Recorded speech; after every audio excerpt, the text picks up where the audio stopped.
আসসালামু আলাইকুম। তো এর আগেও আমি আসছিলাম যে কিছু কবর ছিল, তো সেই কবরগুলা থেকে লাশগুলা নিয়ে গিয়েছিল, লাশগুলা কবর থেকে তুলে নিয়ে গিয়েছিল। তো সেই কবরগুলা অন্য একটা ইউটিউব চ্যানেলে আপলোড করেছিলাম, তো অনেকে দেখেছে সেই কবরটার কি অবস্থা, সেই কবরগুলার কি অবস্থা। তো অবশ্যই আজকে আবারও আসছি যে দেখেন এই কবরগুলা নিয়ে। এই কবরগুলা অনেকটা অন্যরকম অবস্থা হয়ে গেছে। কবরগুলা দেখতেই পাচ্ছেন।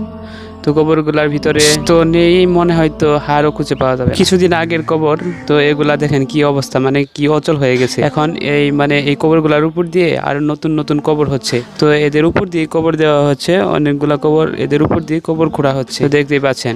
তো আমি একদিন চলে যাব দুনিয়া ছেড়ে, তো অবশ্যই সেদিন আমাদের অবস্থাটা কি হবে দেখতেই তো পাচ্ছেন। কবরের কি অবস্থা হয়ে গেছে, লাশটা পর্যন্ত নেই, হাড় পর্যন্ত নেই, কিরকম অবস্থা হয়ে গেছে। আমাদেরও ভাই চিন্তা ফিকিরে থাকা দরকার, আল্লাহ তাআলার পথে চলা দরকার।